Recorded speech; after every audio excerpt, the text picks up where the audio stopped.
नमस्कार, आप देख रहे हैं न्यूज 24। मैं हूं अजीत अंजुम। क्या नरेंद्र मोदी तानाशाह हैं? क्या मोदी का अंदाज हिटलर जैसा है? क्या 2014 का चुनाव कांग्रेस बनाम आरएसएस का होने जा रहा है?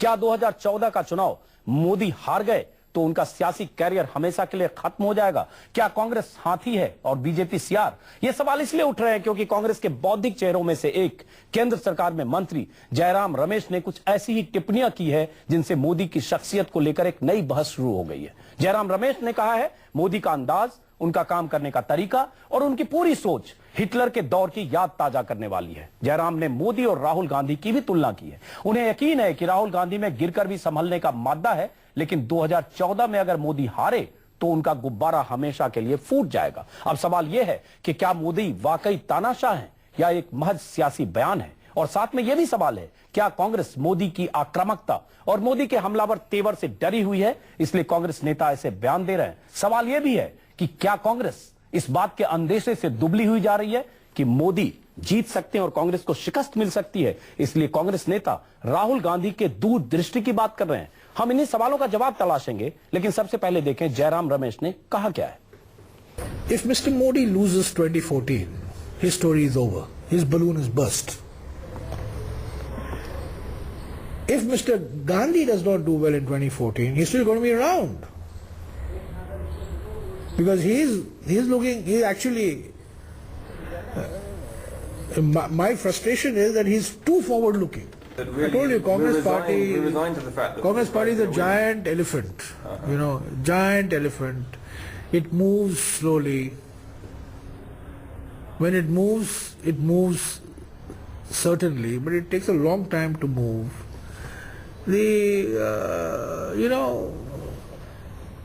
BJP is a jackal, so you can sniff, move here, move there quickly. But the Congress Party is a 125-year-old institution, saying that this 2014 election is not Congress versus BJP, but is actually Congress versus RSS. Because the RSS is the ideological fountainhead for Mr. Modi. Jairam Ramesh की सियासी टिप्पणी पर BJP ने भी पलटवार किया है। BJP नेताओं का कहना है कि मोदी के आने से कांग्रेस के पैरों तले से जमीन खिसक गई है, इसलिए जयराम रमेश ऐसे बयान दे रहे हैं।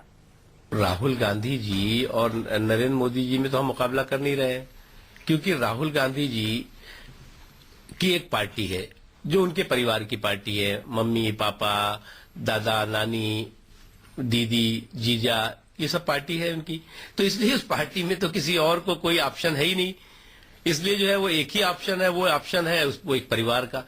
जहां तक मोदी जी का सवाल है, मोदी जी भारतीय जनता पार्टी की उस पार्टी के लीडर हैं जो पार्टी की खेत खलिहानों, चौक चौराहों, चौपालों में संघर्ष करके खड़ी हुई है। खुद नरेंद्र मोदी जी के नाम से डर कर, घबरा कर कांग्रेस जिस तरह गाली गलौज की भाषा पर आई है, इसका जवाब भारत की जनता देगी। अगर उनसे सत्ता से वो हट रहे हैं ऐसा उनको जब लगता है तो वो कहां तक जा सकते हैं, इसका दर्शन 1975 में आपातकाल में उन्होंने दिया था कि आम नागरिक को प्राण की भी गारंटी नहीं है। और भारतीय जनता पार्टी और एनडीए के पक्ष में जो लहर चल रही है उससे घबरा गई है और बौखला गई है। एक तरफ तो कांग्रेस पार्टी के लोग बात करते हैं कि राजनीति में संवाद में मर्यादा होनी चाहिए और उनको शहजादा कहने भर पर भी आपत्ति है। दूसरी तरफ वो इस प्रकार की भाषा का उपयोग करते हैं तो स्वयं राजनीतिक संवाद के स्तर को गिराने का काम करते। तो आपने सुना बीजेपी नेताओं का रिएक्शन, और उससे पहले जयराम रमेश की भविष्यवाणी, इंटरव्यू का वो हिस्सा जिसमें उन्होंने कहा है कांग्रेस हाथी है, बीजेपी सियार है, और उसके बाद तमाम बातें। लेकिन उन बातों का एक अर्थ यह भी निकलता है, क्या कांग्रेस डरी हुई है? क्या कांग्रेस को इस बात का एहसास है कि 2014 के चुनाव में मोदी जीत भी सकते हैं? क्या कांग्रेस को लगता है कि अगर राहुल गांधी हार गए तो क्या होगा? वरना इन तमाम बातों का मतलब क्या? इस पर बातचीत करने के लिए हमारे साथ कुछ मेहमान हैं। स्टूडियो में वरिष्ठ पत्रकार हैं Urmilesh, captain Abhimanyu BJP spokesperson, Prem Shukla है मुंबई से शिवसेना नेता, अजय आलोक हैं पटना से जेडीयू नेता, और अखिलेश प्रताप सिंह हमेशा की तरह हमारे साथ हैं कांग्रेस नेता। अखिलेश जी, जयराम रमेश ने जो कुछ कहा है उसके कई मतलब हैं। उन मतलबों में एक मतलब यह भी है कि जयराम रमेश ने कहीं न कहीं माना है कि मोदी में बहुत एनर्जी है, हाई एनर्जी, हाई वेलोसिटी, लेकिन हाइप ज्यादा है, मोदी आक्रामक ज्यादा है, इसलिए मोदी का इंपैक्ट ज्यादा है। साथ में उन्होंने कहा मोदी हारे तो खत्म हो जाएंगे, लेकिन राहुल गांधी की बात की, राहुल गांधी हारे तो वापस लौटेंगे। इसमें कहीं यह बात भी है कि कहीं न कहीं कांग्रेस ये मान रही है कि हारने की गुंजाइश ज्यादा है। अखिलेश जी, देखिए, एक तरफा कोई चुनाव नहीं होता है दुनिया में।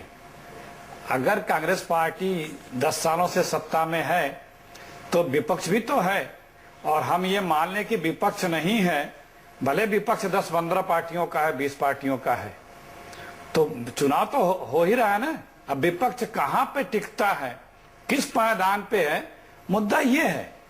तो हम विपक्ष को नकार तो नहीं सकते, जो भी हो।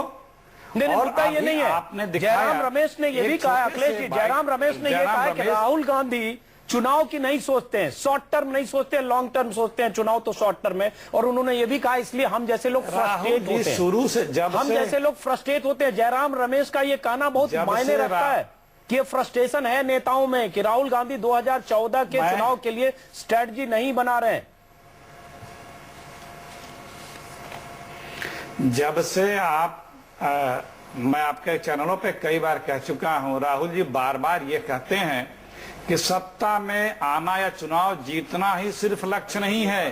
अखिलेश जी क्या बोल रहे हैं? नहीं हो, ये लक्ष्य इतना ही होना भी नहीं चाहिए। बहुत सी चीजों को इंट्रोड्यूस करना है, परिवर्तन करना है, लाना है। मैं आपको छोटा सा उदाहरण दे रहा हूं। अभी आपने जयराम रमेश जी के भाषण पे 10 भाजपा नेताओं के बिलबिलाते हुए प्रतिक्रिया दिखाई। चार को 10 तो मत बोलिए, गणित को ऐसा खराब मत करिए। 4 हमने दिखाए। किस तरह से भाषा बोल रहे थे, कैसे कैसे भाषा बोल रहे थे, तो दिख के लग रहा है कि जमीन पैर के नीचे से किसकी खिसकी है। और ये सत्य है कि जिस विचारधारा की आरएसएस है, आरएसएस ने जिस प्रकार से इस बार टेक ओवर कर लिया है। मैं छोटा सा उदाहरण एक और दे रहा हूं। मैं आपके पास आऊंगा, नहीं उदाहरण लेने आऊंगा अखिलेश जी, लेकिन एक बार त्वरित प्रतिक्रिया मैं सबकी चाहता हूं। कैप्टन अभिमन्यु, जयराम रमेश ने कहा कि बीजेपी सियार है, लोमड़ी सियार की तरह इधर उधर भागती है, तेजी से सूंघती हुई निकल जाती है, कांग्रेस हाथी है। सियार का ओहदा कबूल है या नहीं आपको? अजीत जी, आज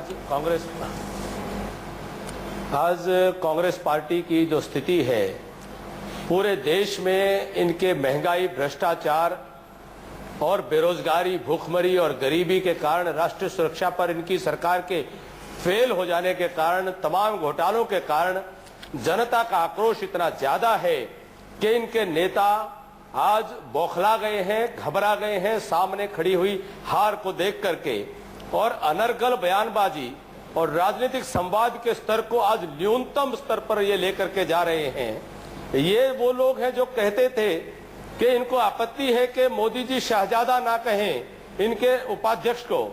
ये वो लोग हैं जो राजनीतिक संवाद की आज इस स्तर पर लेकर के जा रहे हैं कि हिटलर जैसे और हाथी और सियार जैसी उपमा देकर के भारत की राजनीति के संवाद को अपने न्यूनतम स्तर पर लेकर के जा रहे हैं। चलिए, वो उसमें कोई पीछे नहीं छूटने वाला। अगले 7-8 महीने में उसमें बहुत कुछ हम देखेंगे, बहुत कुछ देखेंगे। एक बार हम सबसे प्रतिक्रिया लेते हैं, उसके बाद वापस आएंगे। प्रेम शुक्ला जी, या इनकी तानाशाही, मैं आपके पास आऊंगा वापस। एक बार प्रेम शुक्ला जी, सबको एक बार इस डिबेट में सबकी टिप्पणी लेने। प्रेम शुक्ला जी, बीजेपी अगर सियार है तो आप सियार के पार्टनर हैं जी?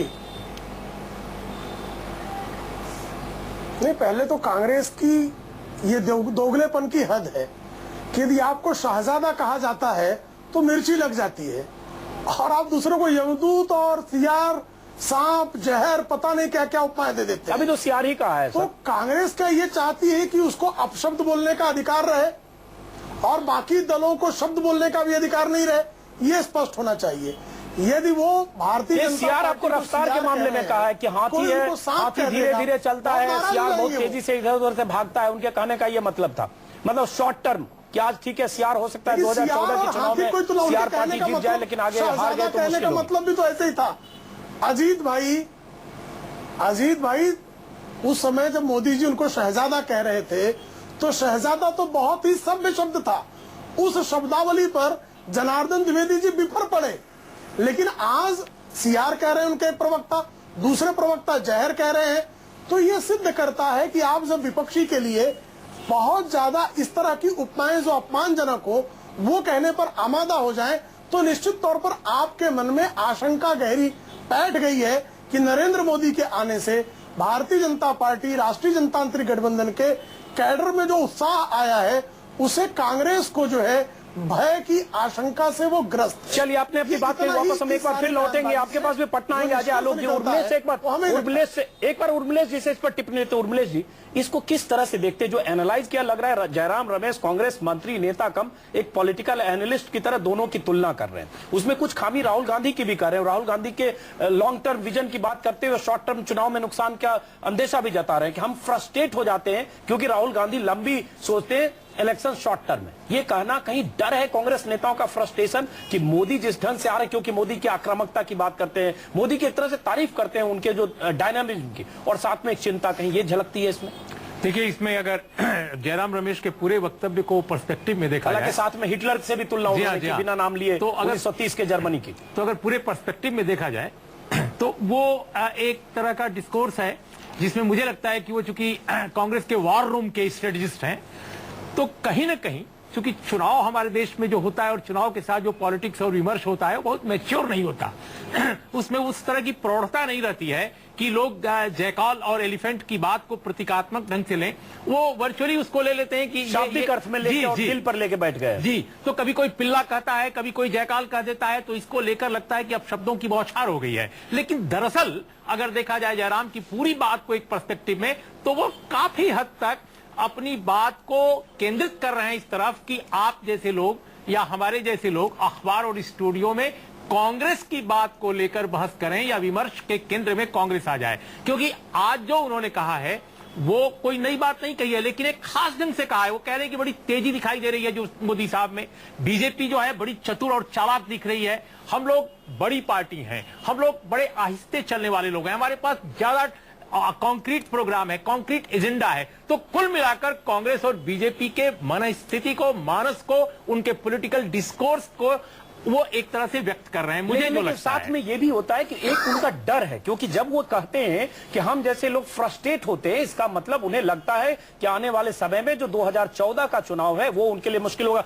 अखिलेश जी, जो बातें कही, हालांकि बीजेपी नेता से भी पूछूंगा, और जब आप दूसरों पर इल्जाम लगाते हैं कैप्टन अभिमन्यु, तो जब गडकरी आपके अध्यक्ष थे तो गडकरी के बयान का आपका जिक्र करूं, कुत्ता पिल्ला उन्होंने भी कहा था और बड़े नेताओं के लिए कहा था, लालू यादव से लेकर मायावती के मंत्रियों के लिए, और बाद में माफी मांगी। गडकरी ने अपने अध्यक्षता में, अध्यक्ष होने के दौरान 1 साल में 4 बार माफी मांगी आपकी पार्टी के राष्ट्रीय अध्यक्ष से। लेकिन चलिए, ये एक दूसरे पर इल्जामों का दौर है, चुनाव में भी 6-8 महीने बाकी है, पता नहीं हम क्या क्या देखने वाले हैं।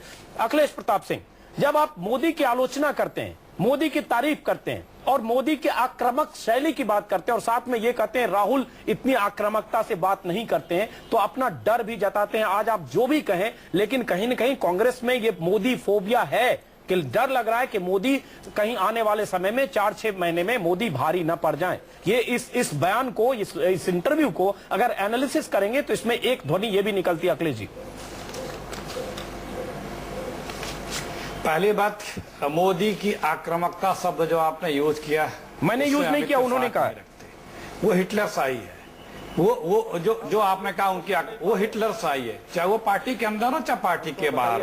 उस हिटलर शाही का रूप 2 दिन पहले अभी एक अभी मिल्क बोर्ड के चेयरमैन को दिखने को मिला कि जो कैसे अपना सर उनके पैरों पे पटक के रगड़ रहा है और सामने से कैमरे पर लाइव दिखाया जाए, दौड़ के टेबल खींच के हटाया जा रहा है कि लोग देख लें कि मोदी की मुखालफत करने के वाले व्यक्ति को नो कॉन्फिडेंस ला करके कैसे घुटनों पे ला कर रगड़वाया गया है। अब चलिए उस मुद्दे पर कहेंगे तो कांग्रेस के इतिहास पे बात करेंगे तो संजय गांधी का बहुत चर्चित कहानी है, जब नरेंद्र तिवारी मुख्यमंत्री थे और संजय गांधी के चप्पल उठाने की कहानी। मुझे लगता है अतीत में जाएंगे, राहुल गांधी का मुंबई दौरा हुआ था 2 साल पहले और गृह मंत्री थे महाराष्ट्र के, राहुल गांधी का चप्पल उठाकर ऐसी कहानियों से राजनीतिक इतिहास, राजनीतिक दल पटे पड़े, कोई इससे अछूता नहीं। साइको फैंसी हर दल में। बोल लीजिए